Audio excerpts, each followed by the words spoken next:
हाँ, देख लेना, ये एक्सरसाइज 2 पार्ट फर्स्ट का क्वेश्चन नंबर 7। देखो, इसमें हमको दे रखा है कि धातु की कोई सतह है, ये धातु की कोई सतह, इसका कार्यफलन साई मान लेते हैं। अब देखो, इस पर हम पर्याप्त ऊर्जा का एकवर्णी प्रकाश गिरा रहे हैं, है ना? तो इस पर लैम्ब्डा तरंग दैर्ध्य का और पर्याप्त ऊर्जा का एकवर्णी प्रकाश गिरा रहे हैं। इस पर जो प्रकाश गिरा रहे हैं उसका तरंग दैर्ध्य लैम्ब्डा है। एक मिनट, हमको एक और चीज दे रखी है, इस बार जो प्रकाश गिरा रहे हैं उसका तरंग दैर्ध्य देहली तरंग दैर्ध्य से कम है। मतलब कहने का मतलब है कि फोटोन की ऊर्जा कार्यफलन से ज्यादा है। मतलब पर्याप्त ऊर्जा का प्रकाश गिरा रहे हैं। जो प्रकाश गिरा रहे हैं उसका तरंग दैर्ध्य लैम्ब्डा है, और जो प्रकाश गिरा रहे हैं उसकी पावर हमको पी दे रखी है। ये तो बस प्रकाश गिरा रहे हैं, तो फोटोन गिरा रहे हैं तो इलेक्ट्रॉन निकलेंगे।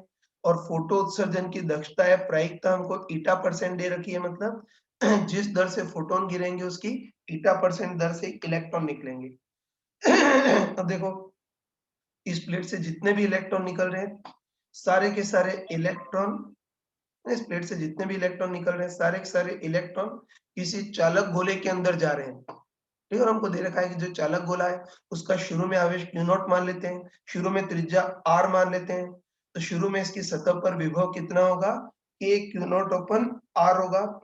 शुरू में इसकी सतह पर विभव इतना होगा। ठीक है, बस हमको देखना है कि t समय के बाद इसकी सतह पर कुल विभव कितना हो जाएगा वो देखना है। ठीक है, स्टार्ट करते हैं, ध्यान से देखना।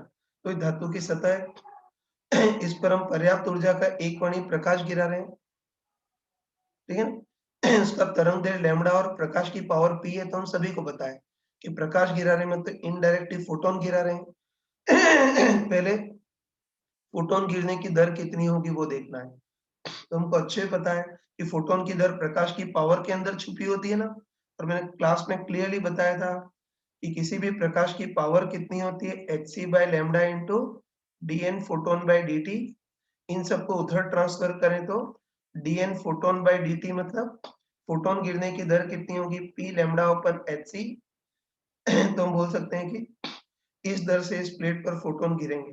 अब बताओ, जिस दर से फोटोन गिरेंगे उस दर से तो इलेक्ट्रॉन नहीं निकलेंगे ना। तो हमको दे रखा है कि फोटो उत्सर्जन की दक्षता ईटा परसेंट है, मतलब जिस दर से फोटोन गिरेंगे उसकी ईटा परसेंट दर से इलेक्ट्रॉन निकलेंगे। मतलब हम बोल सकते हैं कि इलेक्ट्रॉन निकलने की दर मतलब dn इलेक्ट्रॉन बाय dt कितना होगा, eta percent of dn photon by dt ये होगा। बस हम बोल सकते हैं कि इलेक्ट्रॉन निकलने की दर कितनी होगी, ईटा परसेंट मतलब ईटा बाय 100 ऑफ मतलब इनटू, और dn फोटोन बाय dt कितना है, p लैम्ब्डा अपन hc। तो इस दर से इलेक्ट्रॉन निकलेंगे। ठीक है ना? बस हमको देखना है कि t समय में कितने इलेक्ट्रॉन निकल जाएंगे वो देखना है।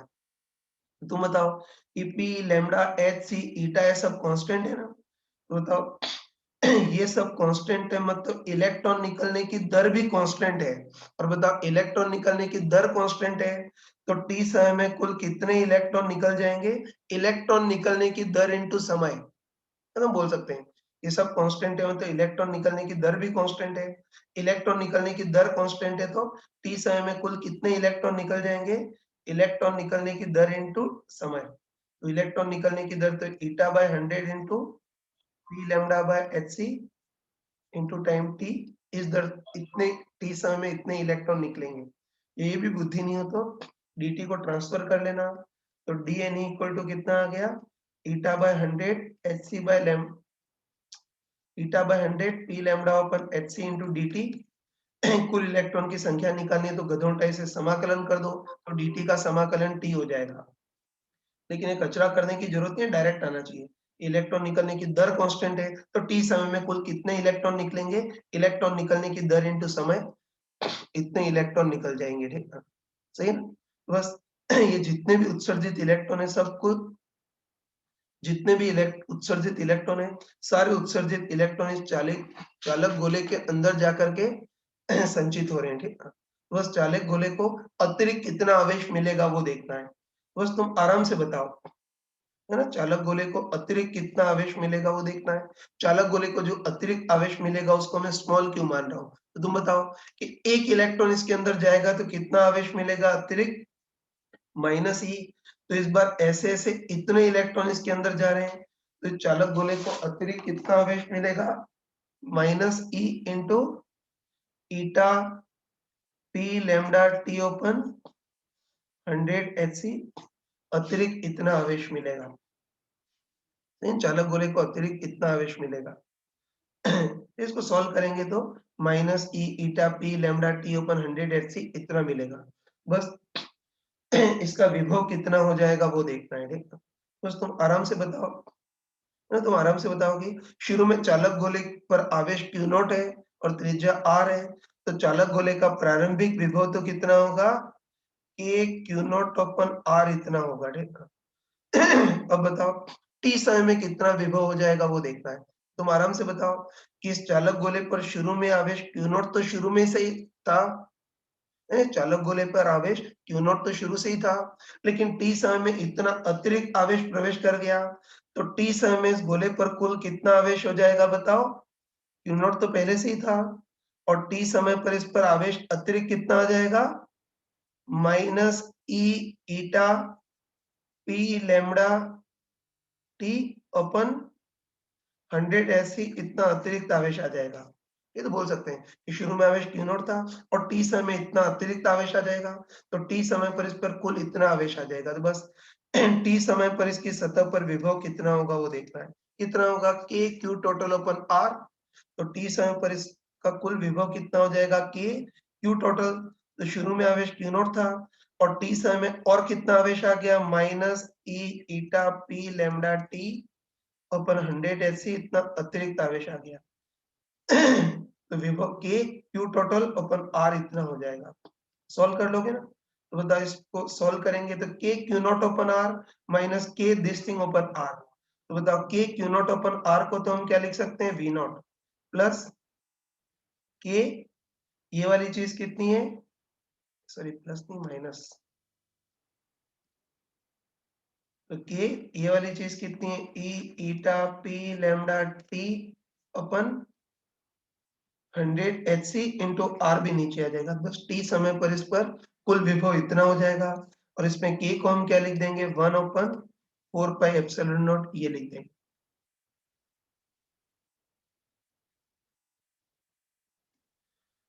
स्क्रीनशॉट लेना है इसका।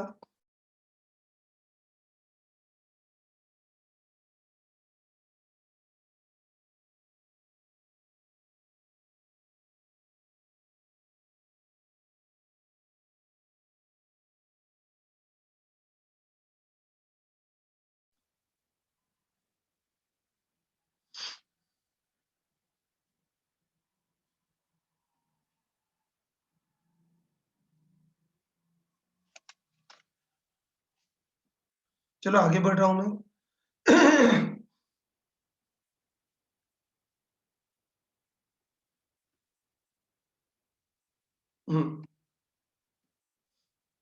स्क्रीनशॉट लेना, मैं टाइम नहीं दूंगा इतना। आगे बढ़ रहा हूँ। नेक्स्ट एक्सरसाइज 2 के पार्ट फर्स्ट का क्वेश्चन नंबर 9, ये भी किसी ने पूछा था, ये तो देख लेना इसको।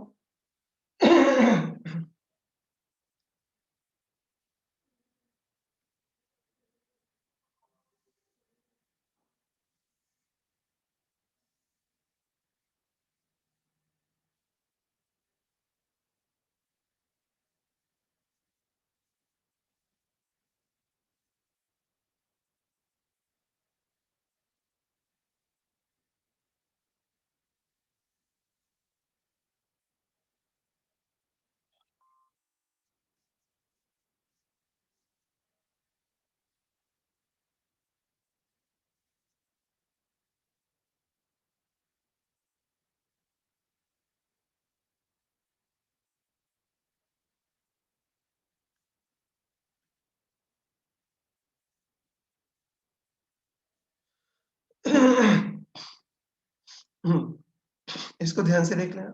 इसके पहले मैं कुछ बहुत छोटी-छोटी चीजें बता रहा हूँ, जो क्लास में बता चुका हूँ, एक बार देख लेना फटाफट।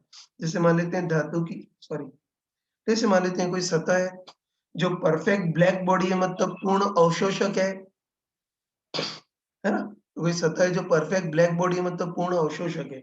अब चलो इस पर आई तीव्रता की समानांतर किरणें गिरा रहे हैं, है ना भाई? आई तीव्रता की समानांतर किरणें गिरा रहे हैं जिसका तरंग दैर्ध्य लैम्ब्डा है, किरणों के बीम का क्रॉस सेक्शन क्षेत्रफल ए है ना? और सतह बिल्कुल परफेक्ट ब्लैक है, मतलब पूर्ण रूप से अवशोषक है। तो हमको पता है कि प्रकाश की किरणें गिर रही है, मतलब इनडायरेक्टली इस पर फोटोन टकरा रहे हैं।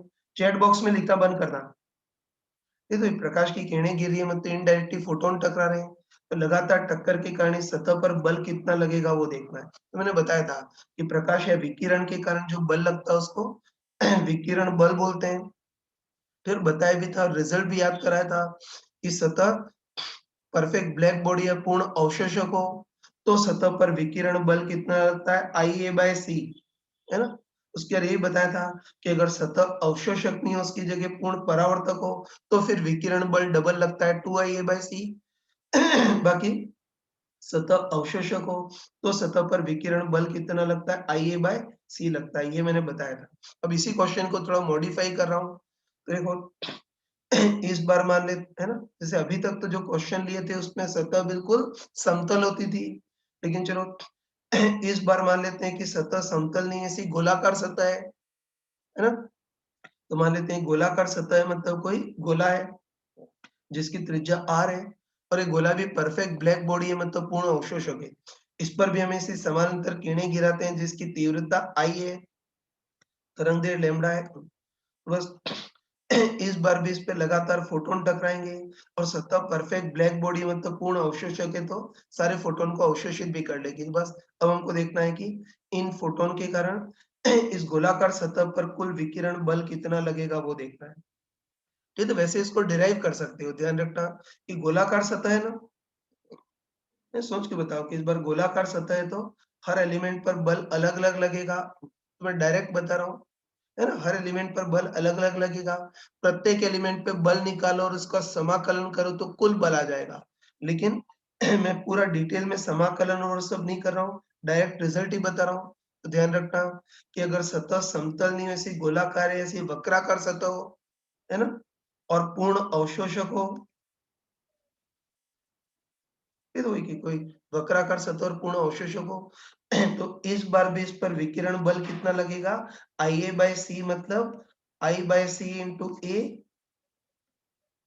है ना? इस बार भी इस पर विकिरण बल IA/C, मतलब I/C into A, लेकिन ध्यान रखना कि अगर सतह वक्राकार हो तो फिर इसमें A सतह का कुल पृष्ठीय क्षेत्रफल नहीं होगा, तब जो A होगा वो किरणों के अभिलंबत आने वाला क्रॉस सेक्शन क्षेत्रफल होगा। ये विकिरण वाले पार्ट में वो सूर्य और पृथ्वी वाला क्वेश्चन किया था, वहां भी बताया था, ठीक ना?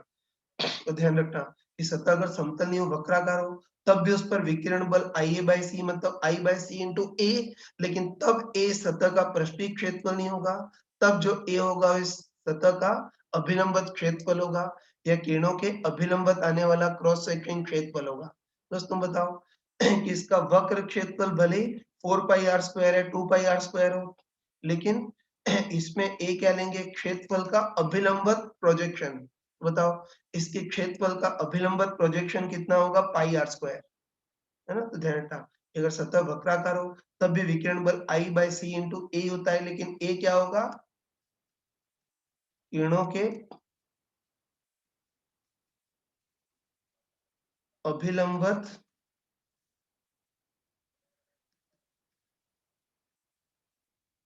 क्षेत्रफल का प्रोजेक्शन। ठीक है ना? तो बस भले इसका वक्र क्षेत्रफल 2πr² है, 4πr² हो, लेकिन किरणों के अभिलंबत आने वाला क्रॉस सेक्शन क्षेत्रफल कितना होगा, πr² होगा। तो बस इस गोले पर लगने वाला कुल विकिरण बल कितना हो जाएगा, I/C into अभिलंबत क्रॉस सेक्शन क्षेत्रफल πr², ये आएगा, ठीक है? इसको डिटेल में डिराइव करो, हर एक एलिमेंट पर बल निकालो और उसका समाकलन करो, तब भी आंसर वही आएगा, है ना? तो ये वाला पार्ट हमने कर लिया, ठीक। बस अब इसको भी कर सकते हैं। ये तो देखो इस बार भी हमको दे रखा है ना? इस बार भी हमको दे रखा है कि इस बार कोई गोला नहीं है, इस बार कोई शंकु है।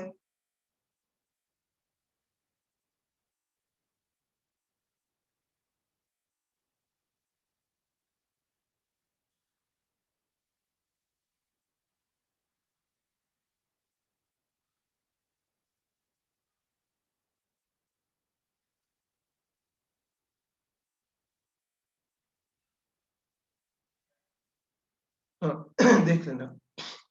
इस बार हमको दे रखा है कोई गोला नहीं है, कोई शंकु है। इसकी क्रॉस सेक्शन त्रिज्या r है, मतलब क्रॉस सेक्शन व्यास 2r होगा और उसकी ऊंचाई h है। और हमको दे रखा है कि ये जो शंकु की जो सतह है वो भी परफेक्टली ब्लैक सतह है। ये परफेक्टली ब्लैक सतह है मतलब पूर्ण अवशोषक सतह है। ठीक है। अब इस पर भी हम एक कोणीय प्रकाश की समानांतर किरणें गिरा रहे हैं, जिसकी तीव्रता I और तरंग दैर्ध्य लैम्ब्डा है। तो बस इस बार भी किरणें या फोटोन इससे टकराएंगे तो इस पर भी बल लगेगा। तो हमको देखना है कि इन फोटोन के कारण या प्रकाश के कारण इस पर विकिरण बल कितना लगेगा वो देखना है। तो मैंने अभी बताया था, है ना, अभी बताया था कि किरणों के सामने अगर कोई वक्राकार कोई वस्तु हो तो इस बार भी विकिरण बल कितना लगता है, IA/C, मतलब I/C into A। लेकिन इस बार A जो होगा वो इसका पूरा वक्र क्षेत्रफल नहीं होगा, इस बार क्षेत्रफल का किरणों के अभिलंबित घटक या क्षेत्रफल का किरणों के अभिलंबित प्रोजेक्शन।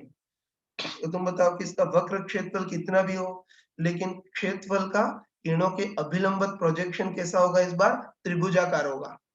है तो ए क्या होगा, किरणों के अभिलंबित क्षेत्रफल का प्रोजेक्शन। फिर इसका वक्र क्षेत्रफल कितना भी हो लेकिन किरणों के अभिलंबित क्षेत्रफल का प्रोजेक्शन कैसा होगा, इस बार त्रिभुजाकार होगा। और कितना होगा, 1/2 आधार इंटू ऊंचाई। तो 1/2 आधार का काम तो कौन करेगा, 2r इंटू ऊंचाई का काम h। बस इस बार सतह पर लगने वाला विकिरण बल I/C इंटू एक क्षेत्रफल का अभिलंबित प्रोजेक्शन। बताओ अगर गोलाकार वस्तु हो तो क्षेत्रफल का अभिलंबित प्रोजेक्शन वृत्ताकार होगा πr²। इस बार शंक्वाकार वस्तु है तो इस बार क्षेत्रफल का अभिलंबित प्रोजेक्शन त्रिभुजाकार होगा। तुम खुद बताओ, शंकु को बिल्कुल बीच में से काटेंगे तो ये क्रॉस सेक्शन कैसा दिखेगा, त्रिभुजाकार ही दिखेगा ना। और इसका क्षेत्रफल 1/2 आधार इंटू ऊंचाई। तो 1/2 आधार तो 2r इंटू ऊंचाई h, ये आंसर है ना। और इसी में सतह अगर पूर्ण परावर्तक होती तो I/C की जगह 2I/C लिखते।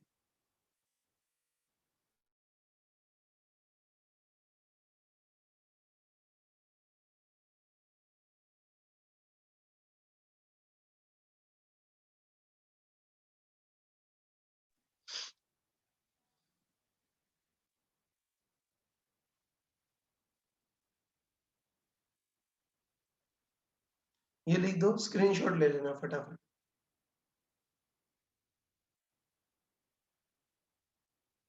ये तो ध्यान रखना कि विकिरण बल निकाला था, सतह समतल ली थी, लेकिन अगर वक्राकार सतह हो तब भी वही फॉर्मूले चलेंगे, बस ए तब पृष्ठीय क्षेत्रफल की जगह किरणों के अभिलंबित क्षेत्रफल का प्रोजेक्शन।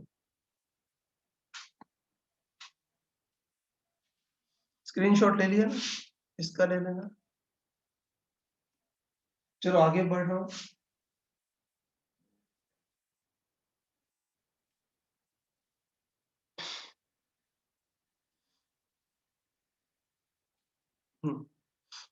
नोट कर लिया होगा शायद, आगे बढ़ रहा हूँ। अब इसमें और कौन सा था, क्वेश्चन नंबर 11 किसी ने पूछा था, वैसे इलेक्ट्रोस्टैटिक में बता चुका हूँ।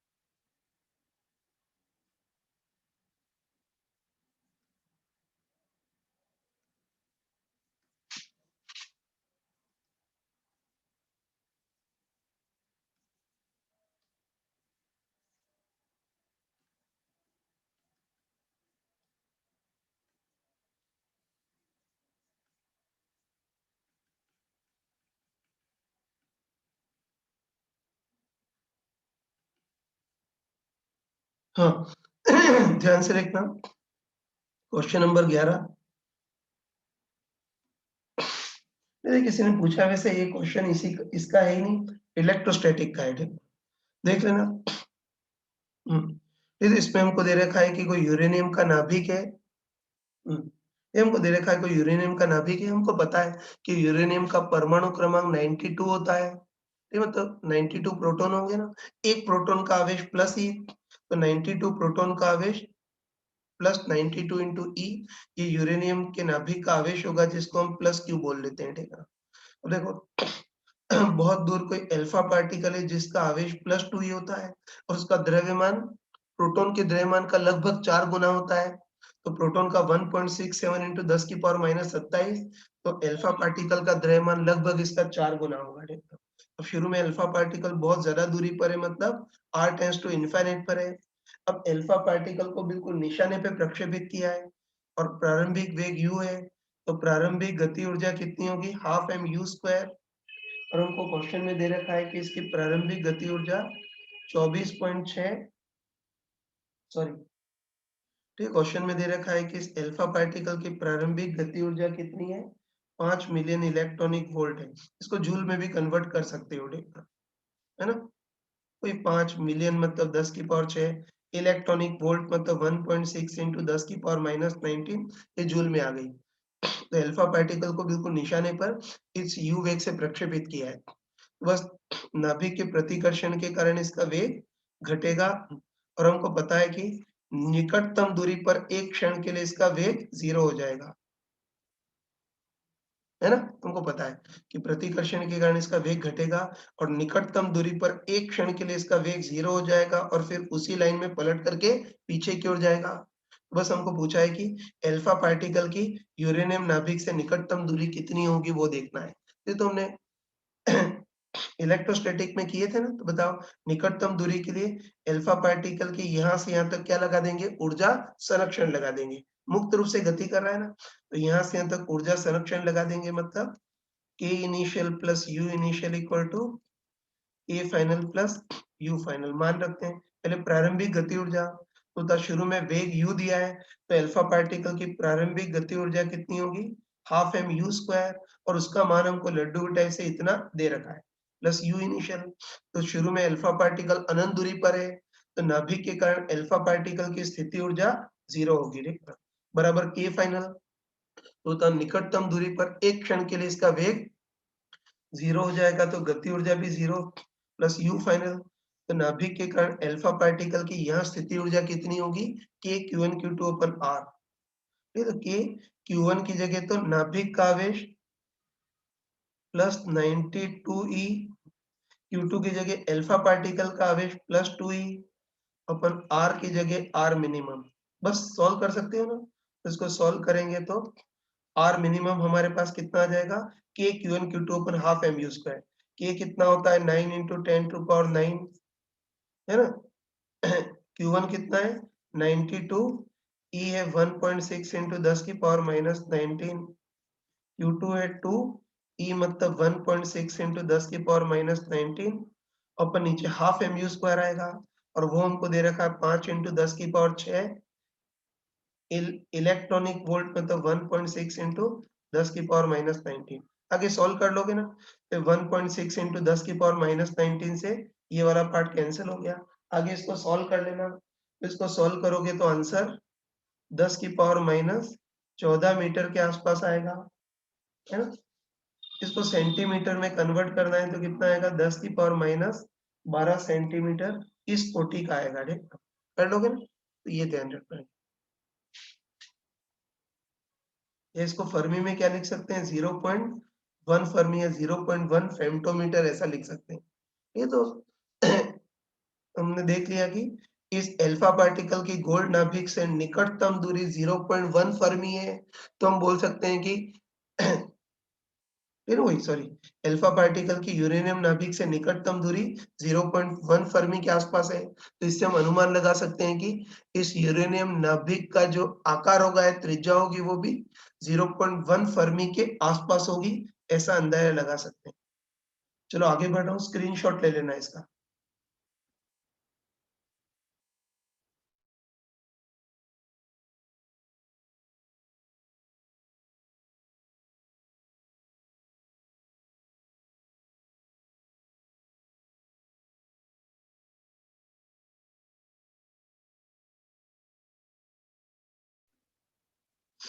ले लिया होगा स्क्रीनशॉट पे, आगे बढ़ जाता हूँ। चलो क्वेश्चन नंबर 12 देख लेना।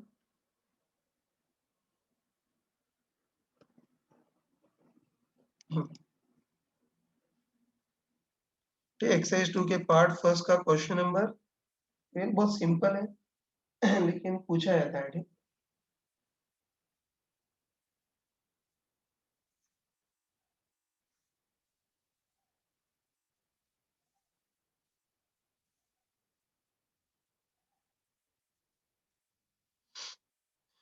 हाँ, ध्यान से देखना। देखो इसमें हमको दे रखा है कि इस बार उदासीन हीलियम का परमाणु है, ठीक। हम तो हीलियम प्लस आयन के बारे में ही पढ़ते हैं ना, लेकिन इस बार हमको दे रखा है कि उदासीन हीलियम का परमाणु है। तो हमको अच्छे पता है कि देखो जो उदासीन हीलियम का परमाणु होगा उसमें तो 2 इलेक्ट्रॉन होंगे ना, तो हमको पता है कि जो उदासीन हीलियम का परमाणु होगा उसमें 2 इलेक्ट्रॉन होंगे। तो हमको देखना है कि दोनों इलेक्ट्रॉन को बाहर निकालने के लिए हमको कितनी ऊर्जा देनी पड़ेगी वो देखना है, ठीक। तो तुम बताओ कि उदासीन हीलियम का जो परमाणु होता है उसमें 2 इलेक्ट्रॉन होते हैं, एक से ज्यादा इलेक्ट्रॉन है, मतलब इसको हाइड्रोजन लाइक परमाणु नहीं बोल सकते, मतलब इसके लिए बोर्स थ्योरी काम नहीं करेगी। ध्यान हटा, उदासीन हीलियम परमाणु में 2 इलेक्ट्रॉन होते हैं ना, एक से ज्यादा इलेक्ट्रॉन है, ये हाइड्रोजन लाइक नहीं है, तो इसके लिए बोर्स थ्योरी नहीं लगा सकते, ठीक है। तो इसके पहले इलेक्ट्रॉन को बाहर निकालने के लिए आवश्यक ऊर्जा को हम बोर्स थ्योरी से नहीं निकाल सकते हैं, तो वो हमको क्वेश्चन में दे रखी है। ये तो हमको दे रखा है कि जो उदासीन हीलियम का परमाणु है उसके पहले इलेक्ट्रॉन को बाहर निकालने के लिए हमको कितनी ऊर्जा देनी पड़ रही है, 24.6 इलेक्ट्रॉनिक वोल्ट। तुम बताओ कि 24.6 इलेक्ट्रॉनिक वोल्ट ऊर्जा दोगे तो हीलियम का पहला परमाणु, सॉरी, अगर इसको 24.6 इलेक्ट्रॉनिक वोल्ट ऊर्जा देंगे तो हीलियम का पहला इलेक्ट्रॉन बाहर निकल जाएगा। और तुम बताओ, ये तो बताओ कि पहला इलेक्ट्रॉन बाहर निकल गया तो अब हीलियम परमाणु के पास अब केवल एक ही इलेक्ट्रॉन बचा है ना, इतनी ऊर्जा देंगे तो पहला इलेक्ट्रॉन तो बाहर चला जाएगा, भगवान के पास पहुंच जाएगा। तो बताओ अब हीलियम परमाणु के पास केवल एक ही इलेक्ट्रॉन बचेगा, और केवल एक ही इलेक्ट्रॉन बचेगा मतलब अब ये हाइड्रोजन लाइक परमाणु हो गया, ठीक। बस अब इस दूसरे इलेक्ट्रॉन को बाहर निकालने के लिए कितनी ऊर्जा देनी होगी वो देखना है। तो हम बोल सकते हैं कि एक इलेक्ट्रॉन बाहर निकल गया तो अब हीलियम के पास केवल एक ही इलेक्ट्रॉन बचा, मतलब अब ये हाइड्रोजन लाइक परमाणु हो गया। तो उसमें ये जो एक इलेक्ट्रॉन है वो पहली कक्षक में ही होगा ना, तो ये जो एक इलेक्ट्रॉन है कितनी ऊर्जा के साथ बंधा होगा वो देखना है ना। तो हमको पता है कि हाइड्रोजन में पहले कक्षक का इलेक्ट्रॉन होता तो कितनी ऊर्जा से बंधा होता, 13.6 इलेक्ट्रॉनिक वोल्ट। लेकिन इस बार हीलियम है तो बता इलेक्ट्रॉन कितनी ऊर्जा के साथ बंधा होगा इनटू जेड स्क्वायर, मतलब 2 स्क्वायर, समझते हो ना।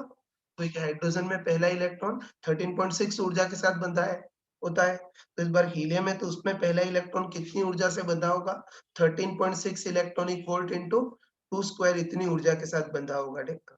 बस इतनी ऊर्जा से के साथ बंधा होगा तो इस इलेक्ट्रॉन को बाहर निकालने के लिए हमको कितनी ऊर्जा देनी होगी, 13.6 इलेक्ट्रॉनिक वोल्ट इनटू 2 स्क्वायर, मतलब इनटू 4। बस दोनों इलेक्ट्रॉन बाहर निकल गए ना।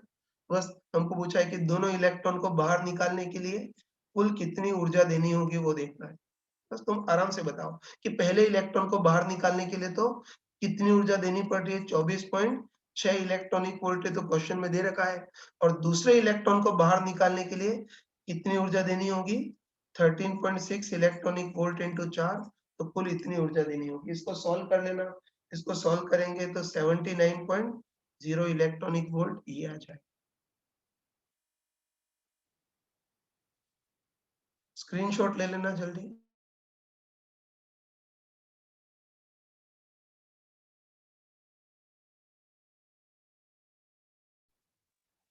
स्क्रीनशॉट ले लिया ना, चलो आगे बढ़ रहा हूँ। 13 तो कर लिया होगा।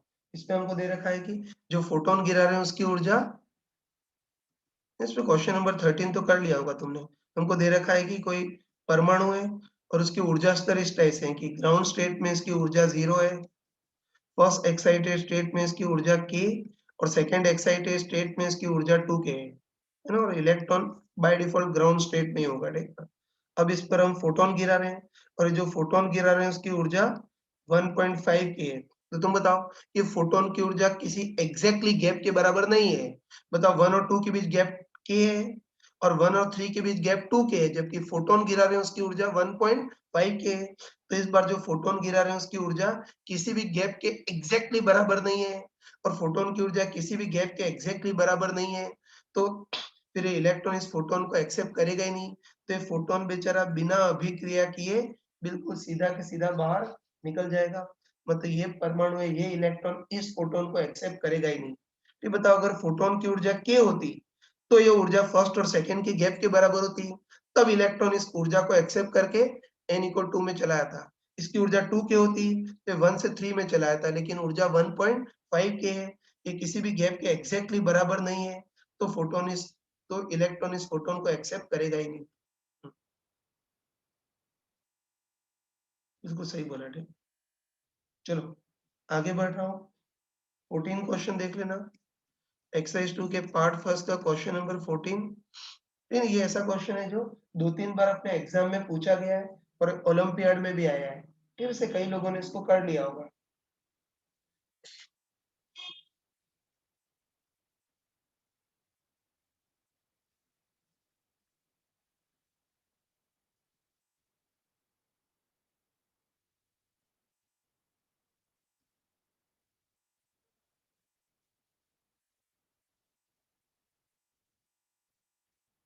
हाँ, देख लेना ध्यान से। ये तो इसमें हमको दे रखा है कोई हाइड्रोजन लाइक परमाणु है ना, केयरफुल देखना और इसको तुम क्लास नोट्स में भी नोट कर लेना। ठीक है, देखो इसमें हमको दे रखा है कोई हाइड्रोजन लाइक परमाणु है। चलो इसका परमाणु क्रमांक Z मान लेते हैं। अब देखो इस बार इसका इलेक्ट्रॉन nवें कक्षक से n-1वें कक्षक में गिर रहा है, हमको दे रखा है। इस बार इसका इलेक्ट्रॉन nवें कक्षक से n-1वें कक्षक में गिर रहा है, जहां हमको दे रखा है कि n जो है वो 1 से बहुत ही स्मॉल है। क्या बोलो, हमको दे रखा है कि इसमें n जो है वो 1 से बहुत ही ज्यादा है। सही है, तो वही कि इलेक्ट्रॉन nवें कक्षक से n-1वें कक्षक में गिर रहा है, जहां n 1 से बहुत ही ज्यादा है। ये मतलब हो सकता है कि इलेक्ट्रॉन 100वें कक्षक से 99वें कक्षक में गिर रहा है। बस हमको देखना है कि इलेक्ट्रॉन nवें कक्षक से n-1वें कक्षक में गिरे, जहां n बहुत लार्ज है। तो इस ट्रांजिशन के कारण निकलने वाले फोटोन की ऊर्जा कितनी होगी और आवृत्ति कितनी होगी वो देखना है ना। तो चलो सबसे पहले हमको देखना है कि इलेक्ट्रॉन nवें कक्षक से n-1वें कक्षक में गिरे तो फोटोन के रूप में कितनी ऊर्जा निकलेगी वो देखना है।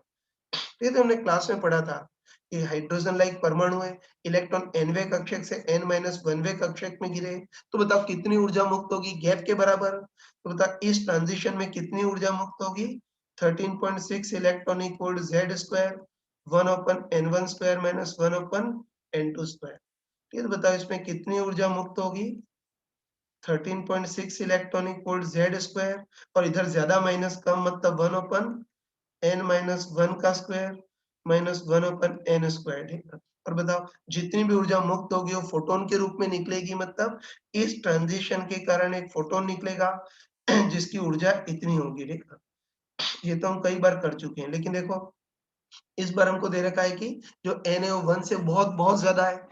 तो ध्यान रखना कि n 1 से बहुत ही ज्यादा है, तो ऐसे केस में हम अप्रोक्सीमेशन लगा सकते हैं। सही है ना, तो n 1 से बहुत ही ज्यादा है तो ऐसे केस में अप्रोक्सीमेशन लगाएंगे, मतलब वे अपने बाइनोमियल थ्योरम लगाएंगे। लेकिन तुम बताओ कि टर्म a माइनस बी की फॉर्म में है और मैंने इलेक्ट्रोस्टैटिक में तुमको चमका के बताया था कि कभी भी कोई टर्म a माइनस बी की फॉर्म में हो तो बाइनोमियल के लिए बड़ी चीज को जबरदस्ती कॉमन लेते हैं। तो इसमें बड़ी चीज क्या है, n।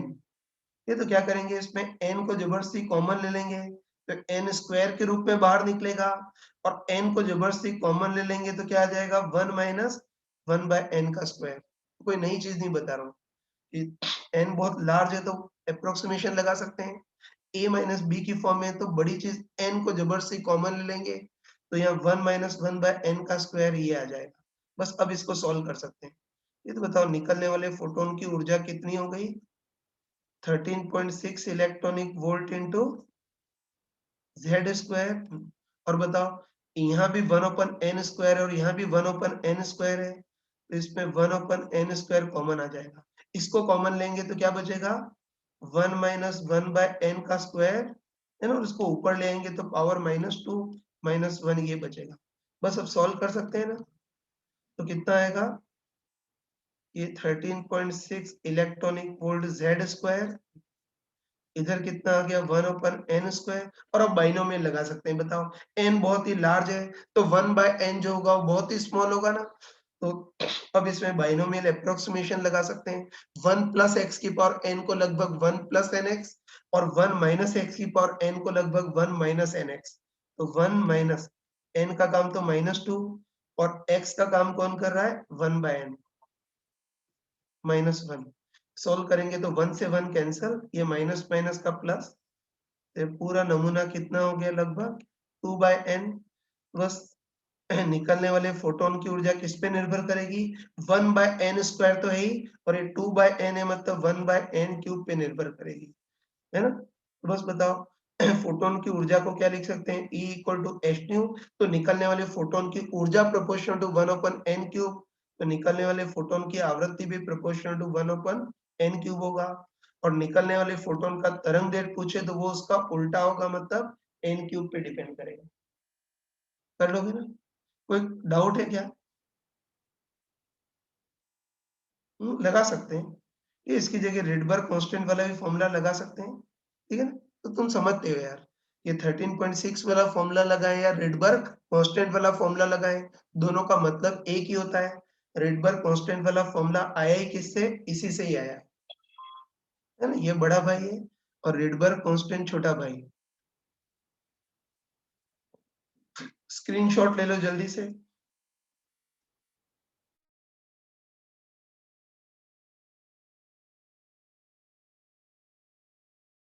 स्क्रीनशॉट ले लेना। चलो आगे बढ़ रहा हूँ।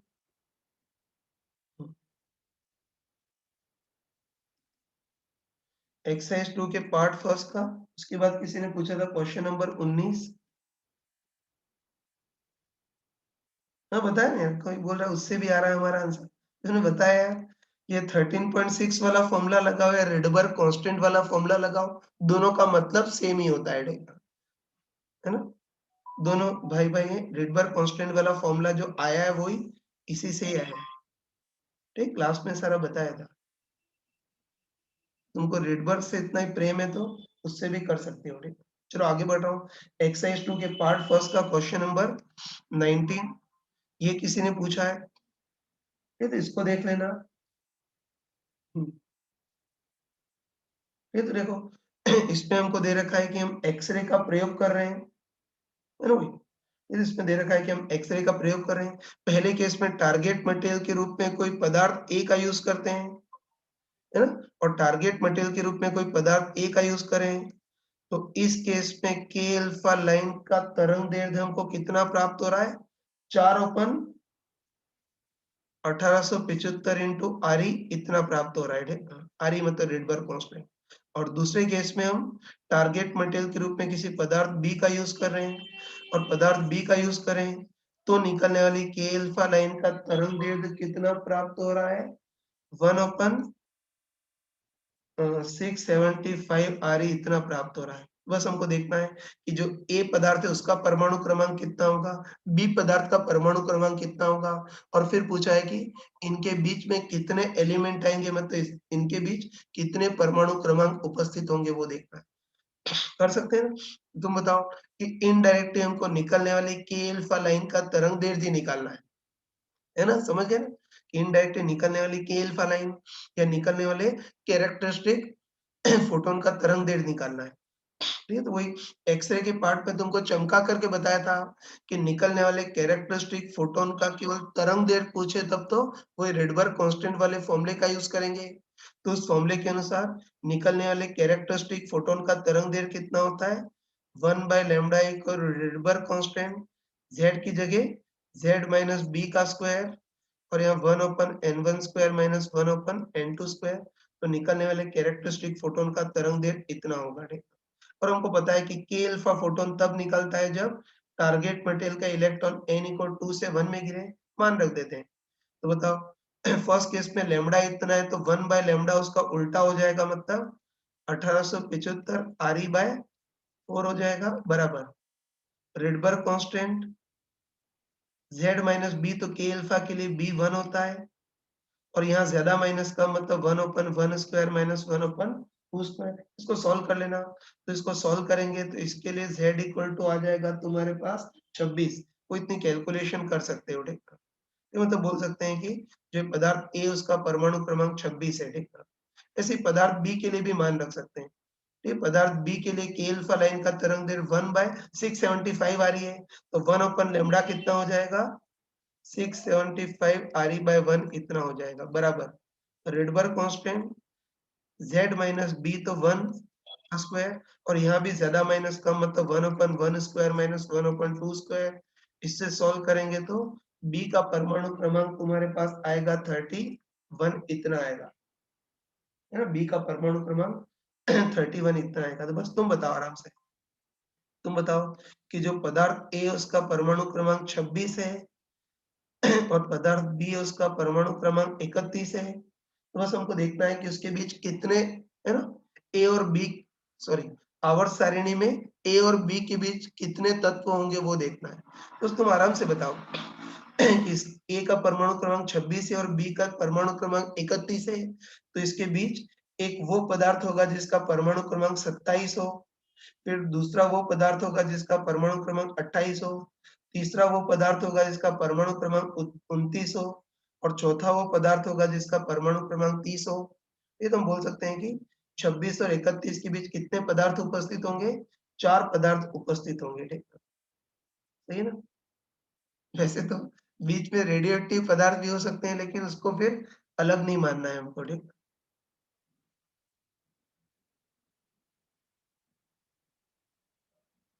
चलो स्क्रीनशॉट ले लो फटाफट।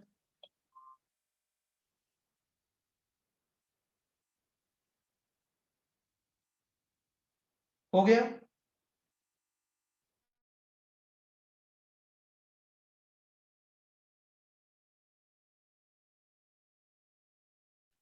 शायद तुमने कर लिया होगा, स्क्रीनशॉट ले लिया होगा। सॉरी, क्वेश्चन नंबर 17 देखना, ये भी किसी ने पूछा था।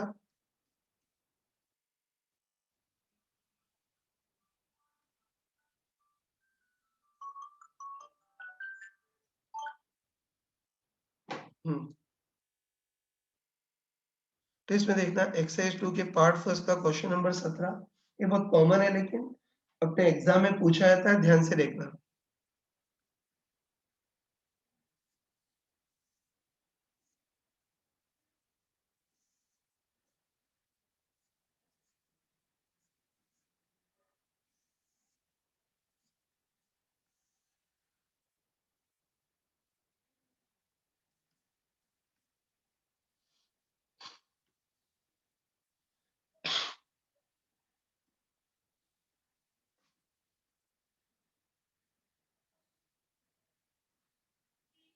हम्म,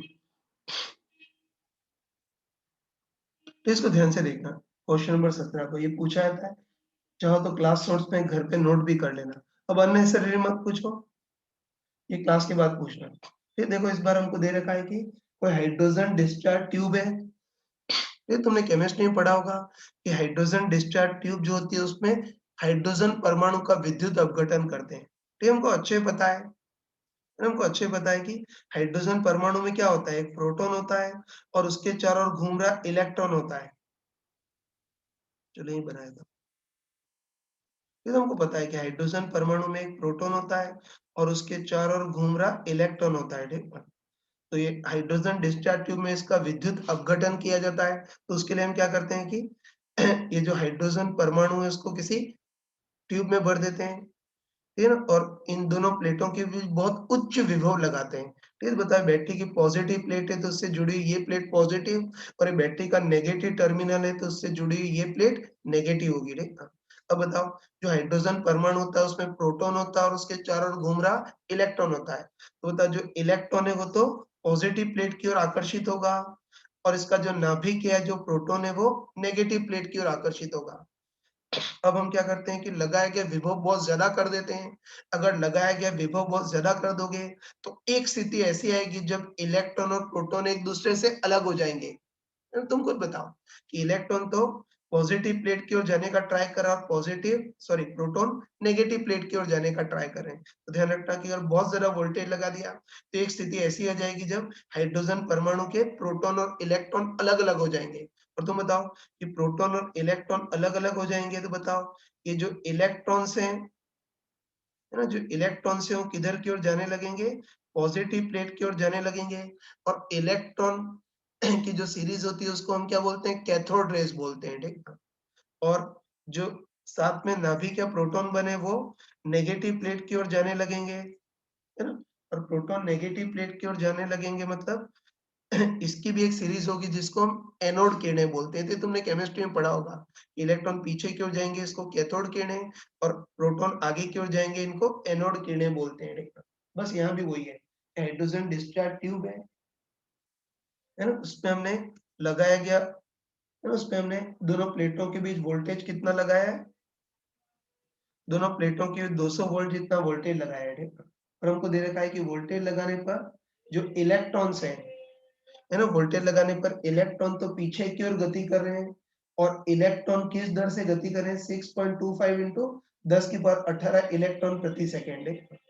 और जो प्रोटॉन है वो आगे की ओर गति कर रहे हैं, 3.125 इंटू 10 की पावर 18 प्रति सेकेंड की दर से आगे की ओर गति कर रहे हैं। तो बस सबसे पहले हमको देखना है कि कुल तुल्य धारा कितनी होगी वो देखना है।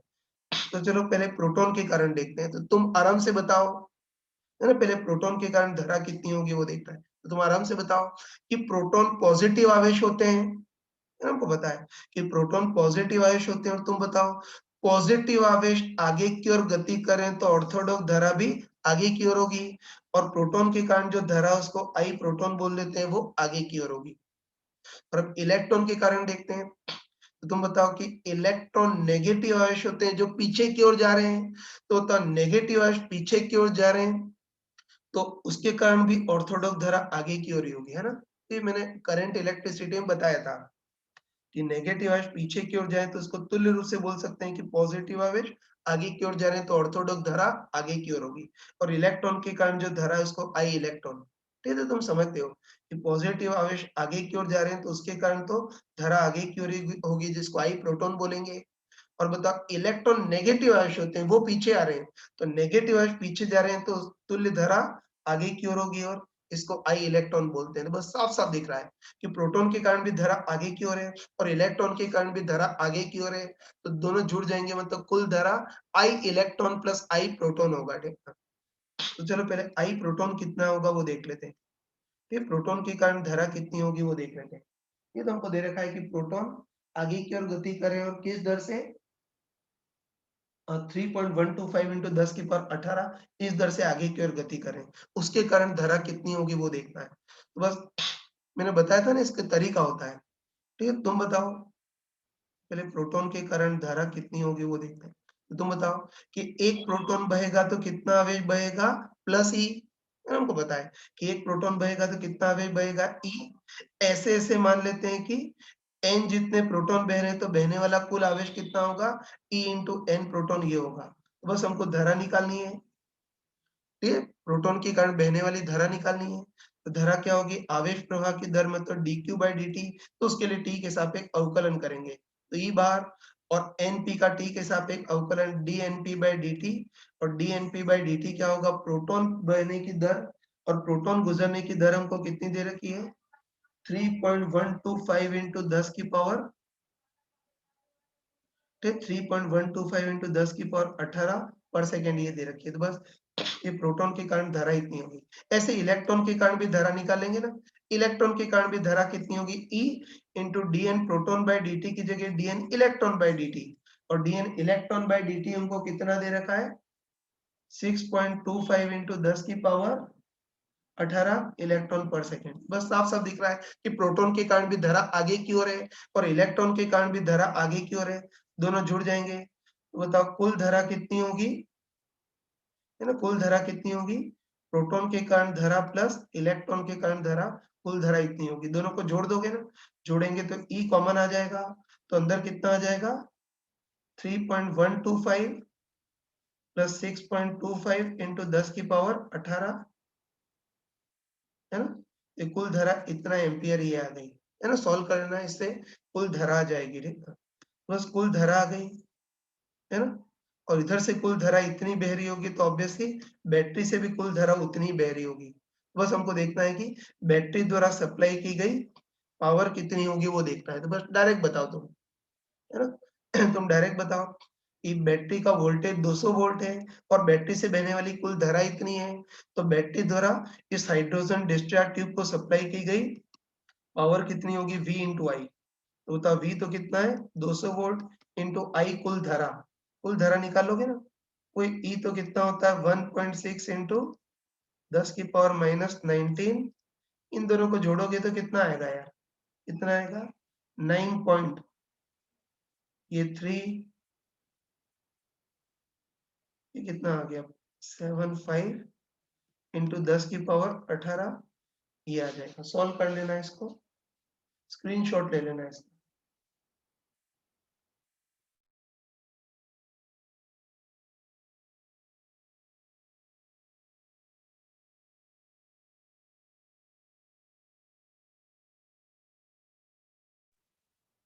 ले लिया इसका स्क्रीनशॉट।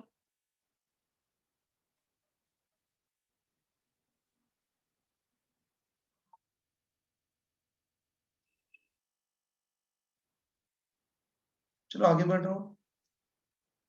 इसमें क्वेश्चन नंबर 18 किसी ने पूछा था, एक्सरसाइज 2 के पार्ट फर्स्ट का क्वेश्चन नंबर 18। ये तो बेवकूफ बनाने का क्वेश्चन है। देखो इस बार हमको दे रखा है कि कोई फोटोन है ना। इस बार कोई फोटोन है जिसकी ऊर्जा h न्यू है, hc बाय लैम्डा है। अब देखो ये फोटोन चला गया। ये फोटोन किसी विलगित इलेक्ट्रॉन से टकरा रहा है।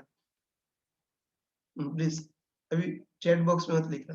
ये तो हमको दे रखा है कोई फोटोन है जिसकी ऊर्जा चलो E मान लेते हैं, और एक फोटोन किसी विलगित इलेक्ट्रॉन से टकरा रहा है ना। ये तो एक्सरे का कोई फोटोन है जो विलगित इलेक्ट्रॉन से टकरा रहा है। बस तुम आराम से बताओ कि एक्सरे का फोटोन अगर किसी विलगित इलेक्ट्रॉन से टकराएगा, तो टक्कर के दौरान फोटोन थोड़ी सी ऊर्जा इस विलगित इलेक्ट्रॉन को भी दे देगा ना, है ना। हमको बताए कि फोटोन किसी विलगित इलेक्ट्रॉन से टकराएगा, तो टक्कर के दौरान फोटोन अपनी थोड़ी सी ऊर्जा इस विलगित इलेक्ट्रॉन को भी दे देगा, और फोटोन थोड़ी सी ऊर्जा विलगित इलेक्ट्रॉन को दे देगा, तो टकराने के बाद फोटोन की ऊर्जा थोड़ी सी घट जाएगी। तो तुम आराम से बताओ कि फोटोन की ऊर्जा घट जाएगी मतलब आवृत्ति भी घट जाएगी, और आवृत्ति घट जाएगी तो तरंग दैर्घ्य बढ़ जाएगा। बस इतना सा है कि फोटोन इलेक्ट्रॉन से टकराएगा तो फोटोन अपनी थोड़ी सी ऊर्जा इलेक्ट्रॉन को भी दे देगा, इलेक्ट्रॉन को दे देगा तो फोटोन की ऊर्जा थोड़ी सी घट जाएगी, फोटोन की ऊर्जा घट जाएगी तो फोटोन की आवृत्ति भी घट जाएगी, आवृत्ति घटेगी तो व्युत्क्रमानुपाती रूप से तरंग दैर्घ्य बढ़ जाएगा। क्वेश्चन नंबर 16 कोई पूछ रहा है, एक्सरसाइज 1 के पार्ट फर्स्ट का क्वेश्चन नंबर 16। ये तो मुझे बताते हुए शर्म आ रही है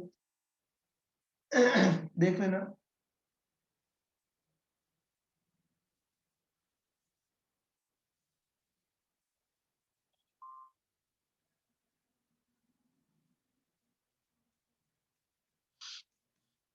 देख लेना। इसमें हमको दे रखा है कोई हाइड्रोजन परमाणु है, उसमें इलेक्ट्रॉन शुरू में अपनी ग्राउंड स्टेट में है, और हमको बताया कि ग्राउंड स्टेट में इलेक्ट्रॉन कितनी ऊर्जा के साथ बंधा होता है, 13.6 इलेक्ट्रॉनिक वोल्ट, इतनी ऊर्जा के साथ बंधा होता है। ठीक?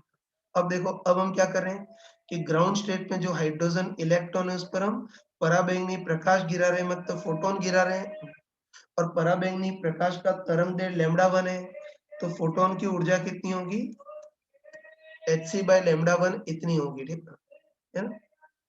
और इस बार हमको दे रखा है कि फोटोन की ऊर्जा बहुत ज्यादा है, हमको दे रखा है फोटोन की ऊर्जा बहुत ज्यादा है।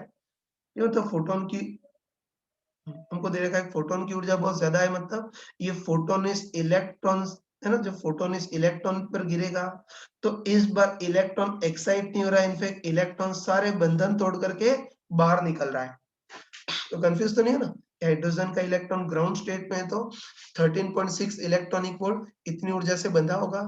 इस पर प्रकाश गिरा रहे मतलब फोटोन गिरा रहे जिसकी ऊर्जा hc/λ1 होगी और हमको दे रखा है कि इस फोटोन की ऊर्जा प्राप्त करके इलेक्ट्रॉन सारे बंधन तोड़ करके बाहर निकल रहा है और जब इलेक्ट्रॉन बाहर निकल रहा है तब इसकी गति ऊर्जा कितनी है 1.8 इलेक्ट्रॉनिक वोल्ट। बस इसके लिए समीकरण लिख सकते हैं ना, बस तुम आराम से बताओ कि फोटोन के माध्यम से इस इलेक्ट्रॉन को कितनी ऊर्जा मिलेगी, है ना? फोटोन के माध्यम से इलेक्ट्रॉन को कितनी ऊर्जा मिलेगी, hc/λ1 ऊर्जा मिल जाएगी। देखना ये मैं लिख देता हूँ, यहाँ लिख देता हूँ कि फोटोन के माध्यम से इस इलेक्ट्रॉन को hc/λ1 जितनी ऊर्जा मिल जाएगी उसमें से बंधन तोड़ने में कितनी ऊर्जा खर्च हो जाएगी 13.6 इलेक्ट्रॉनिक वोल्ट। तो बता इलेक्ट्रॉन बची खुची कितनी गति ऊर्जा के साथ बाहर निकलेगा hc/λ1 माइनस 13.6, है ना? और हमको दे रखा है कि इलेक्ट्रॉन कितनी गति ऊर्जा के साथ बाहर निकल रहा है 1.8 इलेक्ट्रॉनिक वोल्ट। समझ गए? तो ये ध्यान रखना कि फोटोन के माध्यम से इलेक्ट्रॉन को hc/λ1 ऊर्जा मिलेगी। अब उसमें से बंधन तोड़ने में कितनी खर्च हो जाएगी 13.6 खर्च हो जाएगी। तो इलेक्ट्रॉन बची खुची कितनी गति ऊर्जा के साथ बाहर निकलेगा hc/λ1 माइनस 13.6 इतनी बची खुची गति ऊर्जा के साथ बाहर निकलेगा। और क्वेश्चन में दे रखा है कि इलेक्ट्रॉन कितनी गति ऊर्जा के साथ बाहर निकल रहा है 1.8 इलेक्ट्रॉनिक वोल्ट। बस इससे हमारे पास आ जाएगा hc/λ1 इक्वल टू ये कितना आ जाएगा 13.6 प्लस 1.8 इलेक्ट्रॉनिक वोल्ट।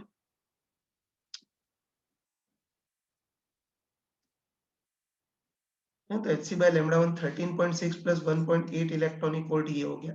बस अब अगला केस भी कर सकते हो। ठीक, तो अगले केस में भी सेम वही है। ठीक, अगले केस में वही हाइड्रोजन परमाणु है जिसमें इलेक्ट्रॉन ग्राउंड स्टेट में है ना, इलेक्ट्रॉन ग्राउंड स्टेट में बंधा हुआ है। ठीक, अगले केस में इस पर कोई दूसरा प्रकाश या दूसरा फोटोन गिराते हैं जिसका तरंग दैर्ध्य λ2 है, तो इस बार फोटोन की ऊर्जा hc/λ2 होगी।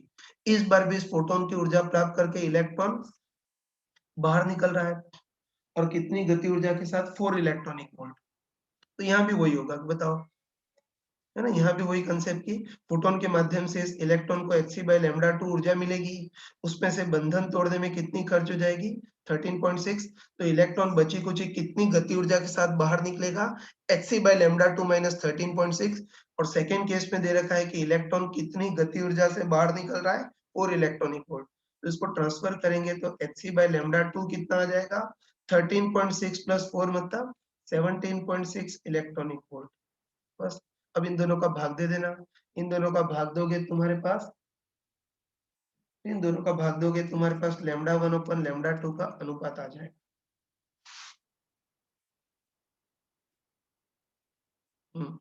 चलो अब इसमें बाकी तो कोई पूछने का नहीं था।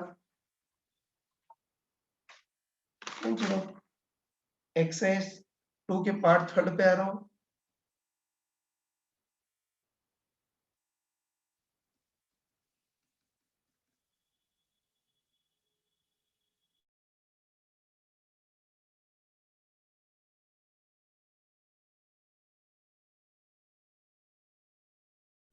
हाँ, एक्सरसाइज 2 के पार्ट थर्ड में ये क्वेश्चन नंबर 2 किसी ने पूछा था।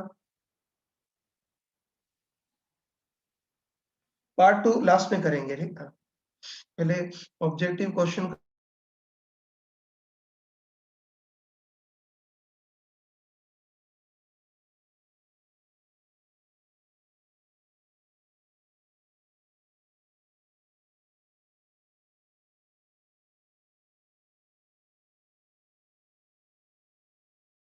हाँ,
photon distance by the surface matter A.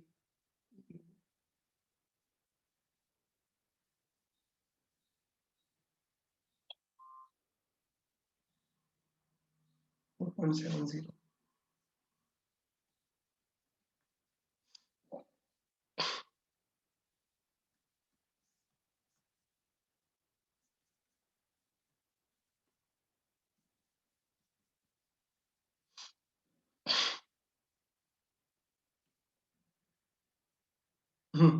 वो बता दूंगा, पहले जो पूछे वो देख लेना, फिर देख लेना। ये एक्सरसाइज 2 के पार्ट थर्ड का क्वेश्चन नंबर 2 किसी ने पूछा है। ये कई बार एग्जाम में अलग अलग एग्जाम में पूछा गया है, ठीक है? तो एक बार ध्यान से देख लेना। ये देखो, इसमें हमको दे रखा है दो धातु की सतह है, हमको दे रखा है कि दो अलग अलग धातुओं की सतह है, ठीक है? ये जो धातु, इसको धातु ए बोला और इसको बी बोला है। इसका कार्यफलन साई ए मान लेते हैं और इसका साई बी मान लेते हैं, ठीक है? अब देखो, ये जो पहली धातु की सतह है, इस पर हम कोई प्रकाश गिराते हैं जिसकी फोटोन की ऊर्जा 4.25 इलेक्ट्रॉनिक वोल्ट है, तो इलेक्ट्रॉन निकलेंगे ना, और हमको देखना है कि फर्स्ट केस में निकलने वाले इलेक्ट्रॉन की अधिकतम गति ऊर्जा कितनी होगी, वो देखना है। ये तो बस हमको पता है कि फर्स्ट केस में निकलने वाले इलेक्ट्रॉन की अधिकतम गति ऊर्जा कितनी होगी, एच न्यू माइनस साई।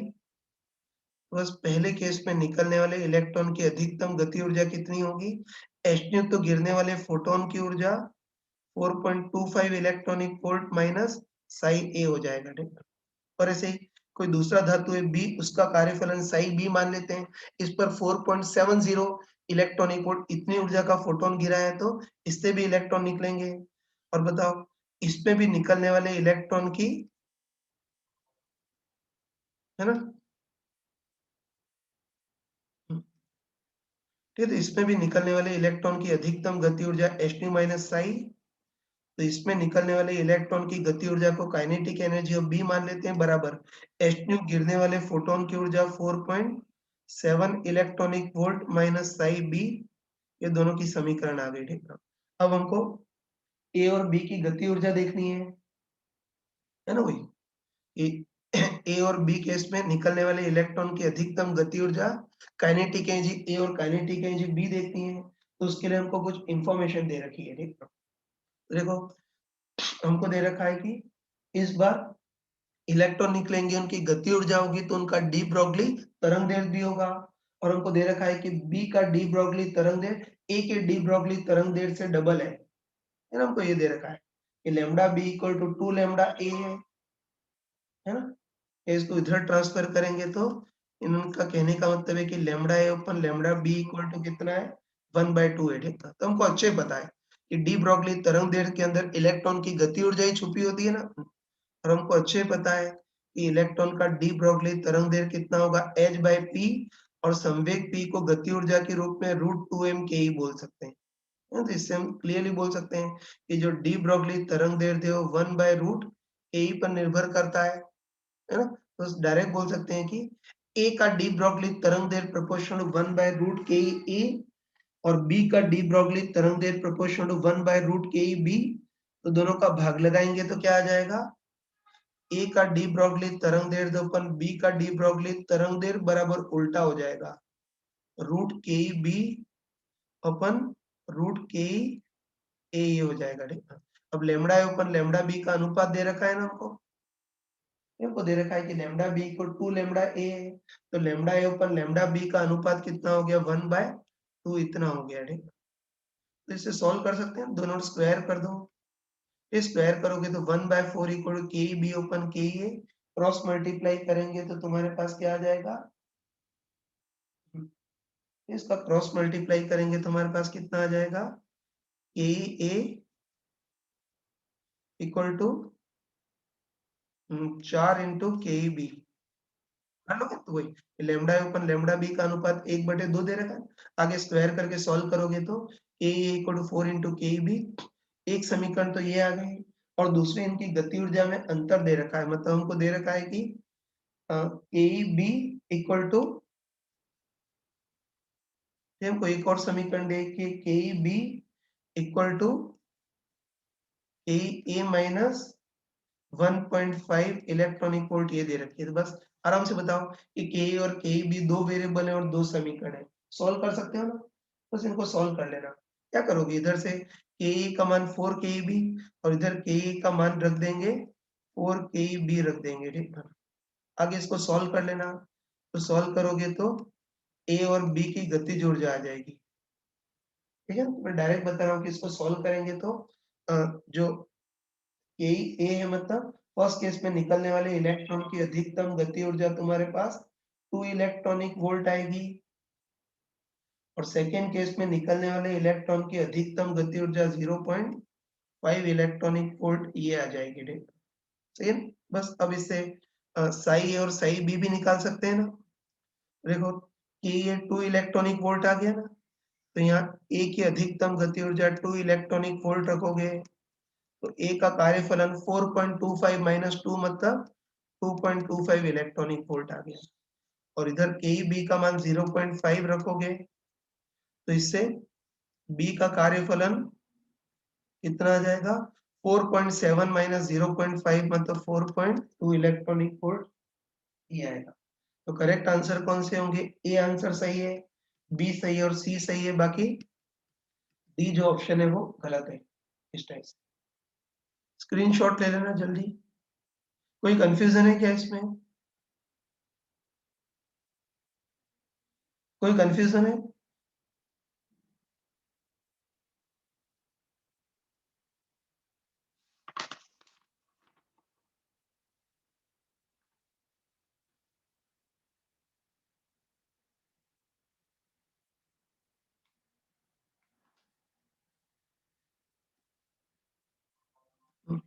एक मिनट, कोई क्वेश्चन नंबर 28 पूछ रहा है।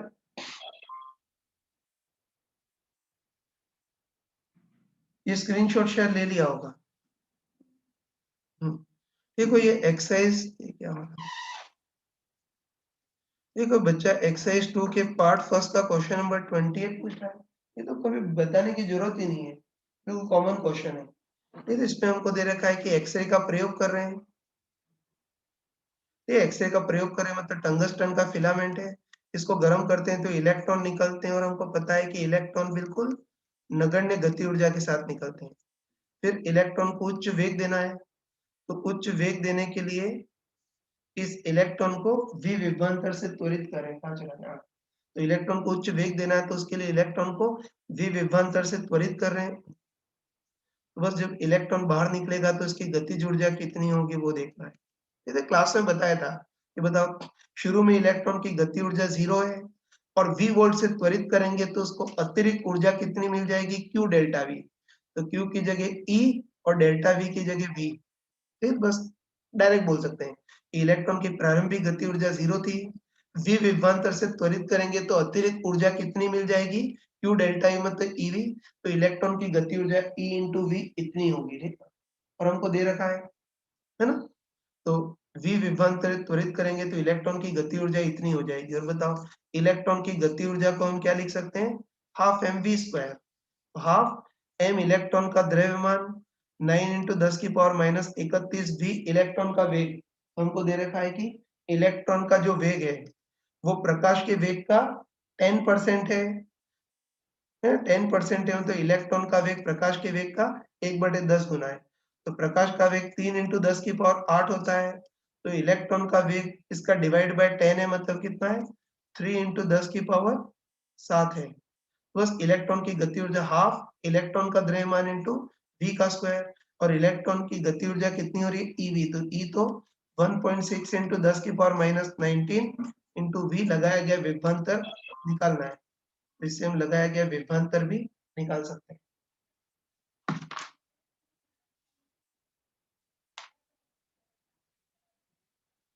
चलो आगे बढ़ रहा हूं मैं। कौन है? हाँ। फिर इसमें देखो क्वेश्चन नंबर 3 कौन सा पूछा है,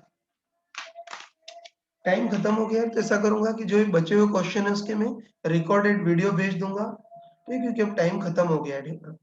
ये तो सबसे पहले तो एक्सरसाइज 1 के रिकॉर्डेड वीडियो सॉल्यूशन मैंने ये यूट्यूब पे डाल दिए, तो उसको देख करके एक्सरसाइज 1 के कर लेना और आज की क्लास के बाद जितने भी मॉडर्न फिजिक्स में क्वेश्चन बचे उसको मैं अभी आज के दिन में रिकॉर्डेड वीडियो की फॉर्म में डाल दूंगा, उसको कंप्लीट कर लेना, ठीक है। कल एक्स्ट्रा क्लास रहेगी, लेकिन लाइव क्लास की जगह में रिकॉर्डेड वीडियो डालूंगा सेमीकंडक्टर के, ये तो उसको कर लेना तुम लोग। चलो मैं मीटिंग एंड कर रहा हूँ।